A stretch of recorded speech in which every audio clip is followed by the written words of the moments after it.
menyampaikan pendalaman. Kesempatan pertama bagi yang datang pertama, Pak Herman Hairon.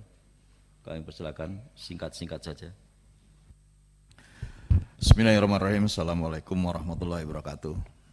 Pak Sarmuji, pimpinan dan seluruh anggota Komisi 6 yang saya hormati, para direksi Kereta Api Indonesia, Pelindo, Pelni, ASDP, Damri, Jasa Marga, yang hari-hari terakhir ini tentu disibukkan dengan persiapan mudik dan arus balik.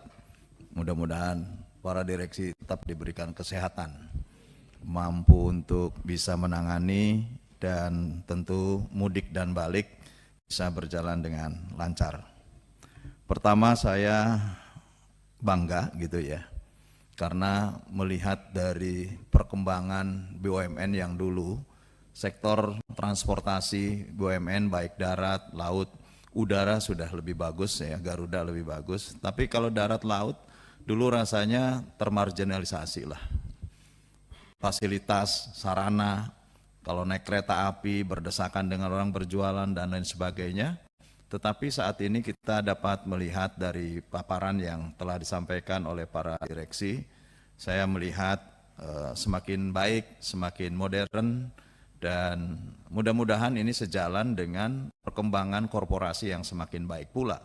Dan tentu pada akhirnya bisa mendapatkan keuntungan dan bisa memberikan dividen kepada negara.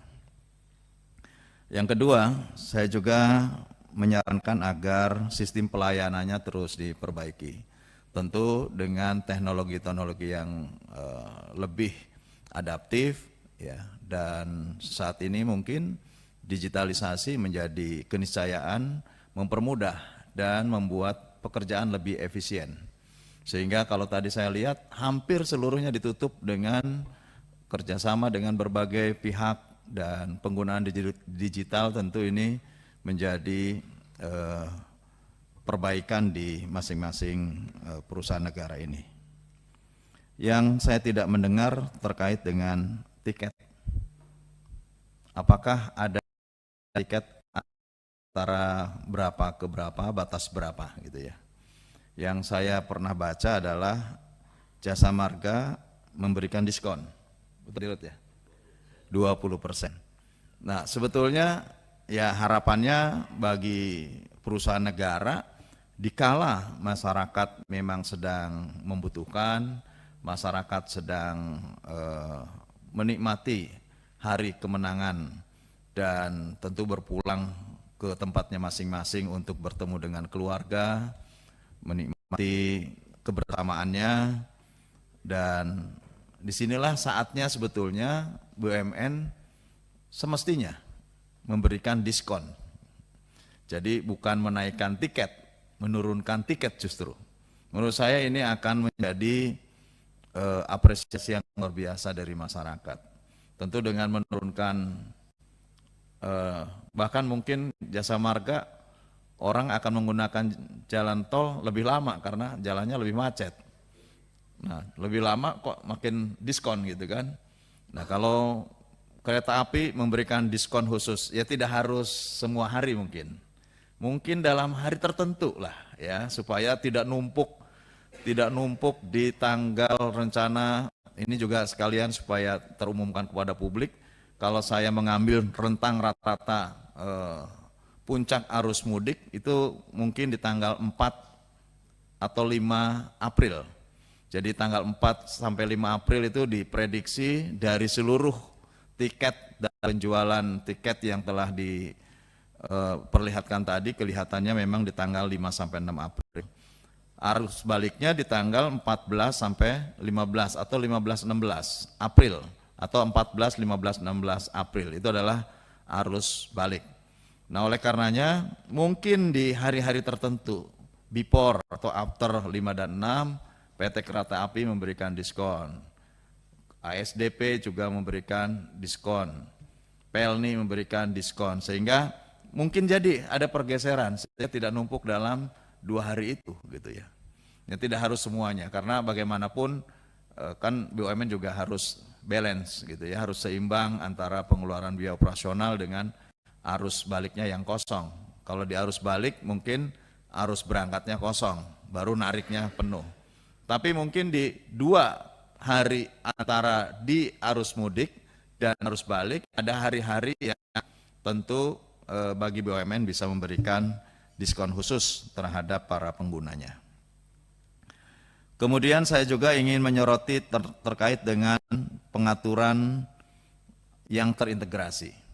Kadang-kadang mungkin Pelindo bagus membuka, mengurus atau mengelola pelabuhannya bagus, tapi integrasi dengan Damrinya mungkin tidak seimbang gitu. Penumpang yang masuk ke pelabuhan lebih besar daripada persekutan selanjutnya. Nah, sehingga penumpukan itu akan terjadi. Nah, menurut saya boleh jadi ini sudah dilakukan koordinasi di tingkat BUMN, tapi saya mengingatkan bahwa buatlah rencana yang lebih terintegrasi sehingga pada setiap moda akan ketemu berapa sebetulnya jumlah yang dibutuhkan pada setiap titik-titik tertentu sehingga kemudian tidak terjadi bottleneck. Kemudian pos pengaduan, ini penting. Pos pengaduan itu menurut saya dibuka lebih ramah gitu ya. Karena orang sesusah apapun kalau ngadunya kemudian diterima dengan keramahan, pasti orang itu puas duluan gitu. Pak Sarmuji itu kalau telepon, begitu yang teleponnya suaranya halus, sudah lemah duluan. Nah, sama dengan saya gitu loh Pak Sarmuji.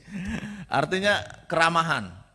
Nah, kalau pengaduannya ringan tetapi yang nerimanya sedang ada masalah keluarga, nah ini kan malah yang dirugikan korporasi gitu.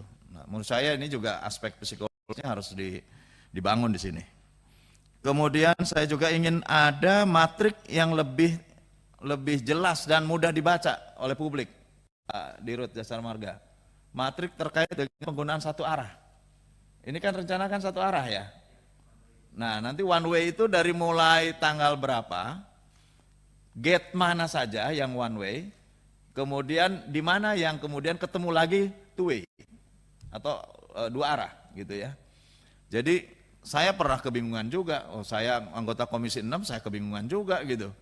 Loh, saya kalau masuk ke sini, apalagi udah masuk kontraflow, tiba-tiba ketemu di ujungnya bottleneck, akhirnya semakin panjang, akhirnya semakin ketemu dengan kemacetan yang semakin macet gitu.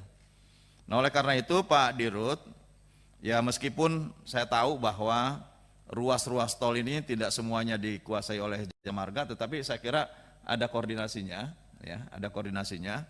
Tolong diumumkan kepada publik secara masif, paling tidak melalui anggota DPR kan bisa, melalui saya, melalui Bu Rike bisa dimasukkan ke medsosnya masing-masing bahwa inilah rute yang nanti akan satu arah.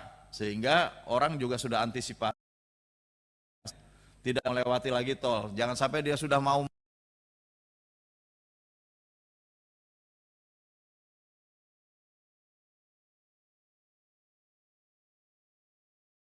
masuk, nggak bisa, tolnya tertutup. Mau kemana lagi? Balik lagi dia. Harus melalui jalur Pantura lagi, butuh waktu 1 jam untuk sampai ke jalur Pantura. Nah, oleh karena itu menurut saya ini penting sosialisasi yang lebih mudah dibaca. Kemudian rest area. Sepengalaman saya, rest area ini adalah sumber kemacetan. Sumber kemacetan sudah pasti bahwa setiap menjelang rest area itu adalah merupakan titik-titik kemacetan. Coba seperti apa gitu skenarionya supaya tidak macet lagi di rest area.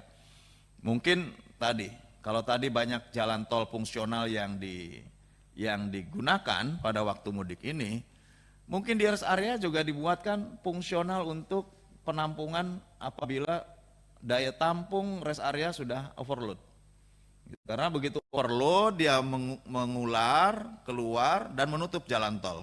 Ini mohon nanti saya kira Pak Dirut di Jasa Marga bagaimana bisa memberikan skenario yang lebih tepat ya ke depannya. Perawatan seluruh sarana, ini penting.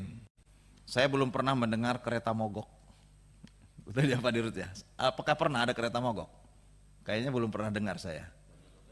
Ban kempes, apalagi ban kempes nggak pernah ada. Bahan kempes, kereta mogok saya belum pernah dengar tuh. Tapi kalau Damri mogok sering saya gitu. Nah, oleh karenanya mungkin ini yang perlu dan saya juga pernah naik Pelni mati mesin juga. Jadi saya pernah pengalaman saya pulang mau ke Pelabuhan Gresik.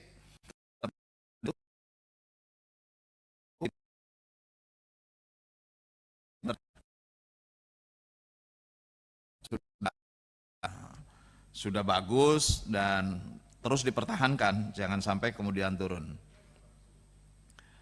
Kemudian perawatan di sarana-sarana toilet. Saya sering bandingkan toilet swasta atau area swasta dengan areanya milik BUMN. Swasta itu biasanya lebih bersih, perawatannya lebih baik, lebih wangi. Coba kita rubah ini, bahwa BUMN ini lebih baik. Dan saya merasakan PT Kereta Api jauh lebih baik. Dari semua sarana, saya kemarin juga naik kereta, saya dari Jakarta saya ke Madiun. Saya menggunakan berbagai pilihan, ada yang kompartemen, jadi introvert sendiri aja bengong, nggak ada temannya, karena di kompartemen. Tapi kemarin saya juga nyoba yang apa Pak, di bawah kompartemen itu ada lagi apa? Sleeper.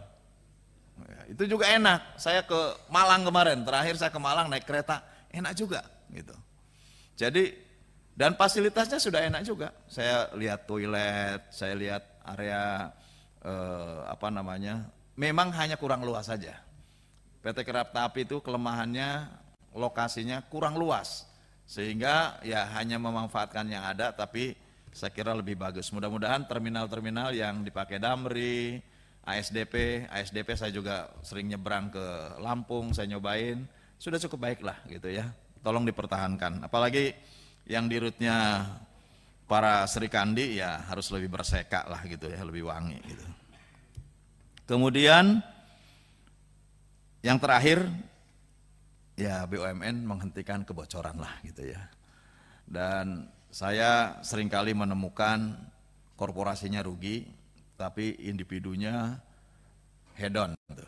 Jadi ini yang menurut saya agar dirubah lah ya, selain merubah tadi image BUMN itu pelayanan dan sarana fasilitasnya jauh lebih baik, juga merubah image para pelakunya di dalamnya atau para pejabatnya di BUMN, para pekerjanya di BUMN.